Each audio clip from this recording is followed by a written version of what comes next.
Hello and welcome back to another vintage inspired video. You may notice that today's surroundings are a little bit different than usual, and that is because we're going to do some old Hollywood history today. I am standing in Pierce Brothers Westwood Village, which is a cemetery in Los Angeles, California, and also is where many old Hollywood stars call their final resting place, including the woman who never needs an introduction, Marilyn Monroe, as well as Dean Martin, Donna, Natalie. I'm going to show you around to see some of their final resting spots, as well as line up some shots of Marilyn Monroe's funeral, which also took place here. So let's go take a look. This cemetery is really not that large. The space you're looking at pretty much encompasses much of the area, and what you saw on the drive-in, that was it. There are many notable entertainers buried in this lawn space, and we're going to go and visit them first. We're first going to visit the final resting spot of Natalie Wood. Her marker says, Natalie Wood Wagner, beloved daughter, sister, wife, mother, and friend, 1938 to 1981, more than love. I do believe the first classic film I ever saw was in high school, and it was Rebel Without a Cause, a film she was nominated for an Academy Award for Best Supporting Actress. And ever since seeing that film, I have been a fan of hers, and also the nearby Griffith Observatory, and of course, James Dean. He was the main reason my friends and I watched it. She was one of those rare actors who made the transition from child star to adult roles. Beyond Rebel Without a Cause, she starred in Miracle on 34th Street, which is a film I watch every holiday season, West Side Story, Love with the Proper Stranger, and Splendor in the Grass, just to name a few. She was born Natalie Zakharenko in San Francisco to Russian parents, and the story goes she was discovered by members of a film crew while her and her family lived in Santa Rosa. She appeared in 5 films before starring in what I think we can call a breakout role, Miracle on 34th Street, and it was with her role in Rebel Without a Cause that really solidified her transition from child star into adult films at the age of 16. She died in 1981 under what are still considered mysterious circumstances. While aboard her husband Robert Wagner's yacht off the coast of Catalina, she drowned in the middle of the night. And then just to the left of Natalie Wood's grave, it hoards these very tall buildings. If you look down, you will find the grave of Darryl Zanuck, president of 20th Century Fox, and a man much credited with shaping old Hollywood as we know it. Can't tell if I think this water helped us to be able to see it a little bit better. And right below him, his wife, Virginia Fox Zanuck. We're gonna move just a little bit down, and that back corner is Marilyn's grave. Right here is Natalie. And then Donna Reed.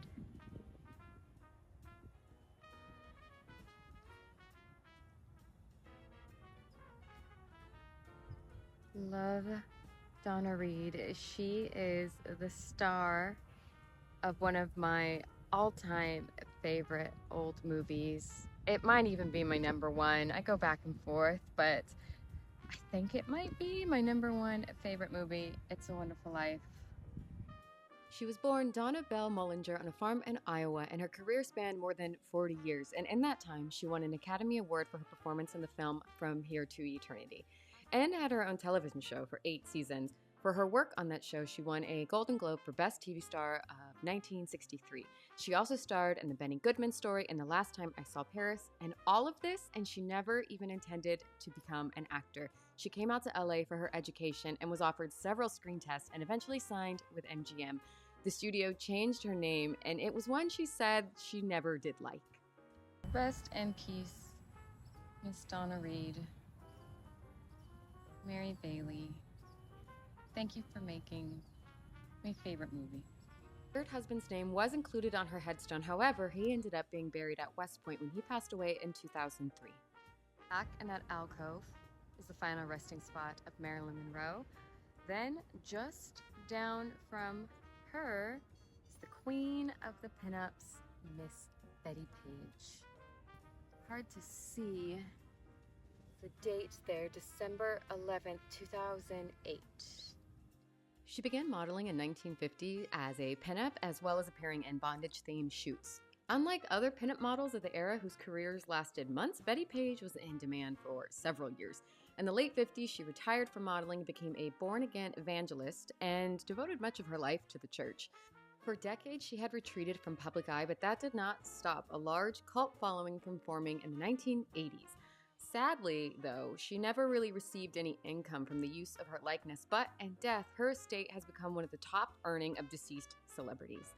And then for reference, Natalie is right there, about the center of your screen where you could see some flowers. Down over here, about center of your screen, there's some pots. That is Donna Reed. Daryl Zanuck just beyond. Natalie Wood. Marilyn. And then Bettie Page. And now we're going to make our way over to arguably the most famous inhabitant of Pierce Brothers, Miss Marilyn Monroe.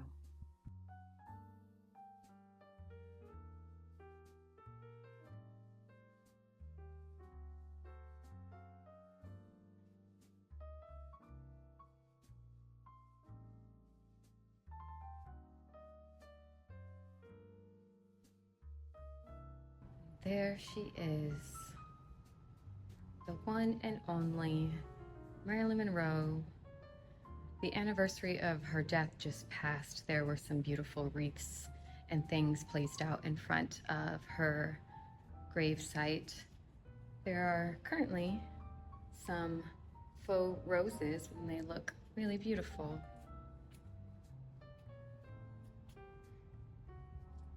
So much has already been said about this beautiful woman, but it's just wild to be standing right here, so close to Hollywood history, Hollywood royalty. Born Norma Jean Mortensen in Los Angeles in 1926, it was her terrible childhood experiences, which consisted of abuse and bouncing between foster homes, that first led to her desire to become an actor as a way to escape the grim reality that surrounded her. And she went on to do just that. She was the top billed actress for a decade, and her films grossed $200 million by the time of her death in 1962. She starred in many memorable films, including Gentlemen Prefer Blondes, How to Marry a Millionaire, and Some Like It Hot. She also founded her own production company in an effort to take on the types of serious roles that she longed to play. Sadly, she died at the age of 36, and a death ruled as a probable suicide, but is one that garners a lot of different opinions and theories to this day. Long after her death, she is a beloved pop culture icon all over the world. This was actually not my first time visiting Maryland. The first time was in the early 2000s. I have a photo of me standing right here. I'm gonna put that up on my brand new Patreon page if you wanna go and check it out there.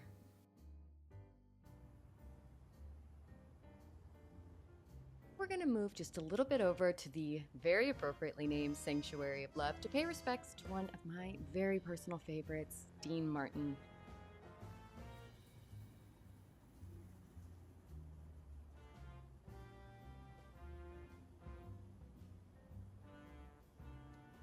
Look at all these kiss marks. I have lipstick on. I don't think I'm gonna be kissing this, but I blew a kiss. Born Dino Paul Crocetti on June 7th, 1917. And, I'm realizing there's a very common theme here with most of these entertainers having a career name change. He was a man of many talents, from singer, actor, comedian, and TV host.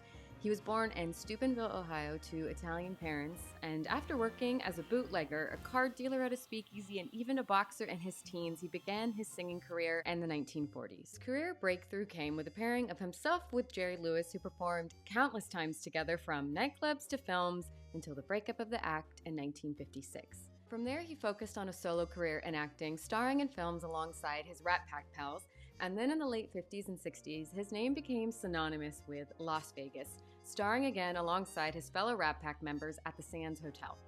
He passed away in 1993 from lung cancer, but he's remained an enduring figure. His career spanned decades, and his records are the ones I reach for the most. After I finish filming this, I am definitely coming back and putting on a Dean Martin song.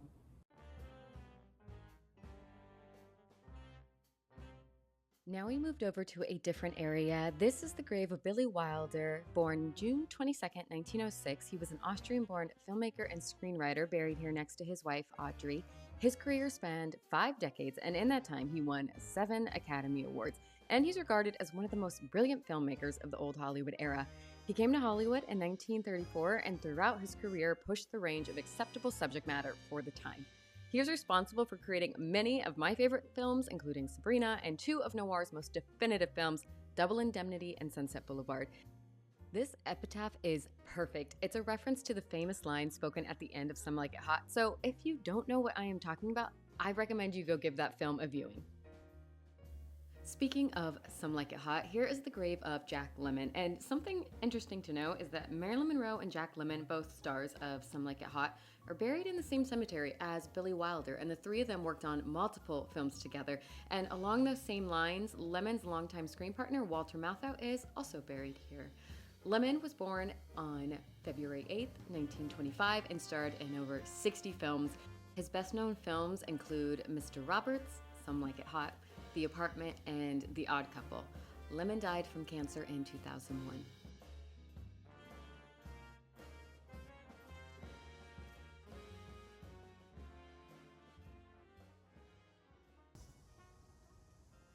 Okay, the last one we're gonna look at today in this beautiful area, very tranquil, is this bench that represents Miss Peggy Leigh. Her ashes are a part of the bench, which I think is actually really quite beautiful.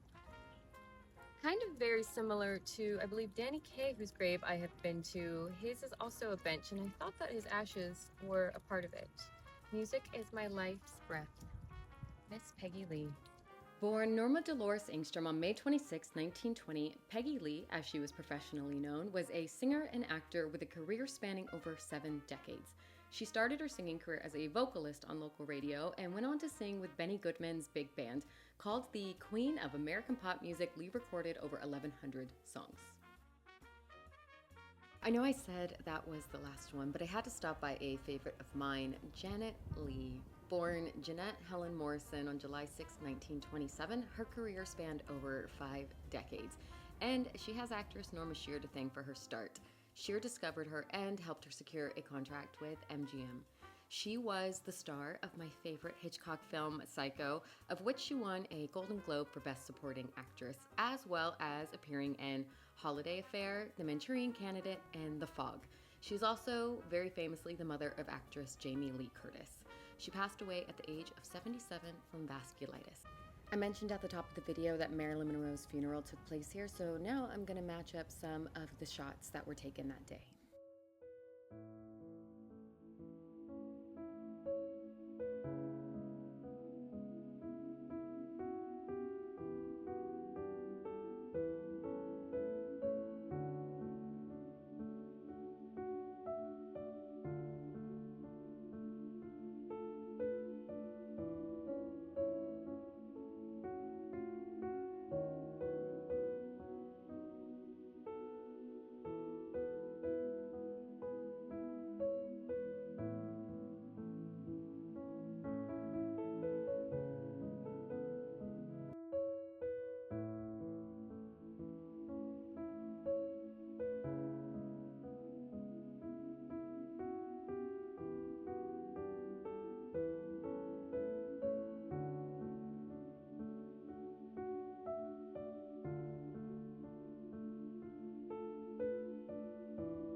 Okay, that is it for today's video. I hope that you enjoyed this little look at Pierce Brothers Westwood Village Cemetery, where some of the most notable entertainers of the past are buried, some of my favorites, and I am sure some of your favorites as well. I hope that you learned something, and I will see you on the next video, and until then, I am wishing you a super swell day. Bye. Me again. thanking you so much for watching. If any of these old Hollywood stars were also your favorites, be sure to leave a like and subscribe for more vintage-inspired content, and check out my newly created Patreon page where I will put that photo of me in front of Marilyn's grave, as well as a private photograph taken of Janet Leigh and signed by her that I found at an estate sale.